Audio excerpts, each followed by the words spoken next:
नाजरीन आदाब। अली वारसी एक मरतबा फिर नया दौर के प्लेटफॉर्म से आपके सामने हाजिर है। और थोड़ी मेरी एनर्जी डाउन है क्योंकि मेरी गर्दन में बहुत शदीद दर्द है, पता नहीं क्या हो गया है, अल्लाह जाने।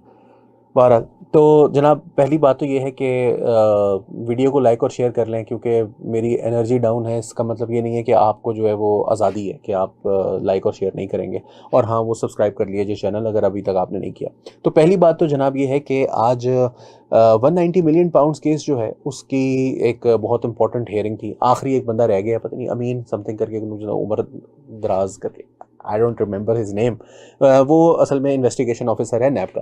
तो 190 मिलियन पाउंड केस जो है इसका, ये एक बंदा ही रह गया है। और एक मरतबा फिर को मेरा ख्याल है 13-14 दफ़ा हो चुका है कि पीटीआई का जो वकील होता है वो या तो मौजूद नहीं होता, या होता भी है तो कहता है मैं बीमार हूँ, मैं अभी क्रॉस एग्जामिनेशन नहीं कर सकता।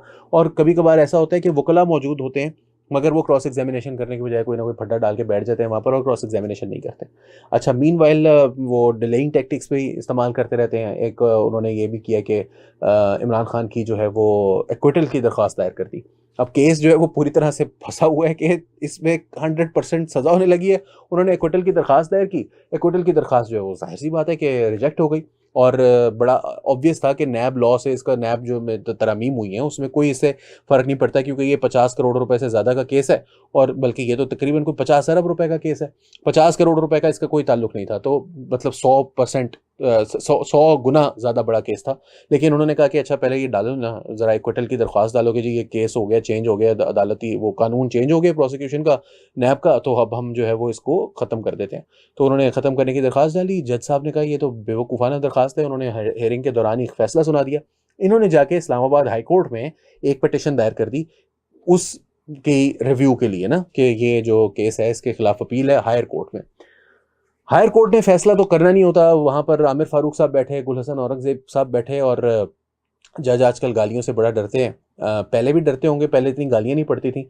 लेकिन अब जो है वो उन्होंने ये तो सोचना छोड़ दिया है कि अल्लाह से डरना छोड़ दिया है शायद, मगर गालियों से बहरहाल वो डरते हैं अभी भी। तो उसमें उन्होंने जनाब ये किया है कि उनके फैसला सुनाने पर पाबंदी आयद कर दी है कि आप ट्रायल जारी रखें, ट्रायल के एंड तक आ जाएं, लेकिन फैसला आपने जारी नहीं करना। तो पीटीआई को एक तो ऑलरेडी ये रिलीफ मिल चुका है। दूसरी बात यह है कि जो जज हैं वो आज भी उस केस के अंदर कहते रहे कि आप इनको क्रॉस एग्जामिन करें। उन्होंने कहा जी जो हमारे फलाने वकील साहब है ना, वो गए हुए हैं इस लाहौर हाई कोर्ट में किसी वकील को निपटने के, किसी केस को निपटने के लिए। तो उनको उस मौके पर कहा गया कि जी 29 लोग हैं, मेरा ख्याल है 29 या पता नहीं 39 या 19 या 49, 109 कोई वकील हैं पीटीआई के, जो कि अपना जो है ना वो वकालतनामा केसेस में, इस केस में खासतौर पर जमा करवा चुके हैं। तो उनमें से कोई भी कर सकता है इंतजार। पंजोथा साहब वहां पर मौजूद थे। एक और भी बड़े कोई सीनियर वकील जो हैं इनके वहां पर ही मौजूद थे, गालिबन बैरिस्टर अली जफर साहब। तो उन्होंने कहा कि इनमें से किसी को कहें कि आप उठें और आप यहाँ पर कर लें उनकी। उन्होंने कहा नहीं जी नहीं, आप पोस्टपोन कर दें, पोस्टपोन कर दें। उन्होंने कहा कि नहीं, पोस्टपोन तो नहीं होगी। अब जो नैब का प्रोसिक्यूटर था, जो उनकी तरफ से वकील पेश हुए थे, उन्होंने भी कहा कि यार ये क्या बकवास है, हर दफ़ा यही करते हैं हमारे साथ। और वो जो साहब हैं इन्वेस्टिगेशन ऑफिसर जिनकी जरा होनी है, उनकी 23वीं पेशी थी। 23 पेशियों पर वो बंदा हर दफा पेश होता है लेकिन उसके ऊपर कोई जरा नहीं करता। तो आज फिर उसके ऊपर जो है वो जरा नहीं की गई। लेकिन बहरहाल अब जो है वो जज साहब ने इसको लास्ट चांस दिया है पीटीआई को, और ये कहा है कि आप अब आखिरी दफा हम आपको चांस दे रहे हैं कि आप जरा मुकम्मल कर लें। और वो जरा मुकम्मल कर लें कब? कल, यानी कि आज बुध को। और बुध के दिन जब ये जरा, जिस वक्त हम आपको ये बात बता रहे हैं तो शायद जरा हो रही हो, जरा तो होनी नहीं है। उसकी वजह यह है जनाब के पीटीआई का प्रोग्राम ही ये है कि जरा ना की जाए, फैसला इसके बगैर आए। फैसला आ जाएगा तो उसके बाद ये रोना है कि जरा नहीं मुकम्मल करने दी गई। जिस तरह पिछली दफ़ा जो कि तोशाखाना का केस था उसके अंदर भी एग्जैक्टली यही रोना है कि इसके अंदर कोई टेक्निकल फॉल्ट निकालना है। और टेक्निकल फॉल्ट ये निकालना है कि जी वो फलानी जगह पर वो जो वकील था उसको सवाल नहीं करने दिए गए। वकील बाहर खड़ा हुआ था, जेल के अंदर नहीं जा रहा था।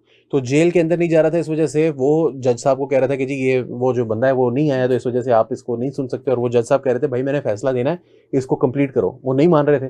तो बहरहाल अब ये फैसला जो है वो कंप्लीट हो जाएगा और इसको ही इस्तेमाल किया जाएगा आगे अगली अदालती जो हायर कोर्ट है उसके अंदर। इस बुनियाद पर और वो जो जज बैठे हुए हैं, मैंने आपको बताया कि गालियों से बड़ा डर लगता है उनको, तो वो ये तो हो सकता है कि वो फौरी तौर पर फैसला इसके पीटीआई के हक में तो देखें नहीं दिया जा सकता, बहुत गालियां दूसरी साइड से भी पड़ सकती हैं, लेकिन वो ये ज़रूर करेंगे कि इसकी सज़ा को सस्पेंड कर देंगे, या कम अज़ कम इसकी जो क्या कहते हैं वो उसको डिले कर देंगे। और दूसरी चीज़ ये कि अभी फ़िलहाल वो फैसला सुनाने ही नहीं देंगे।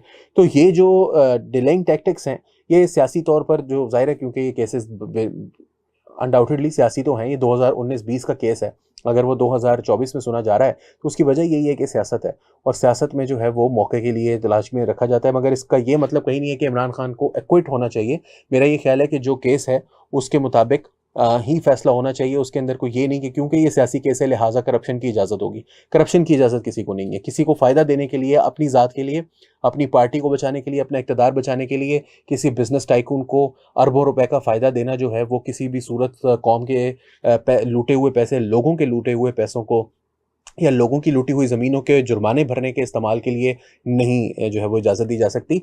तो ये केस जो है इसका फ़ैसला मेरा जहाँ तक ख्याल है कि वो इमरान खान साहब के ख़िलाफ़ आने वाला है, और फ़ैसला शायद एक मौका ऐसा भी आएगा कि इस्लामाबाद हाई कोर्ट जो है वो ख़ुद इजाज़त दे देगी कि इसका फ़ैसला सुना दिया जाए।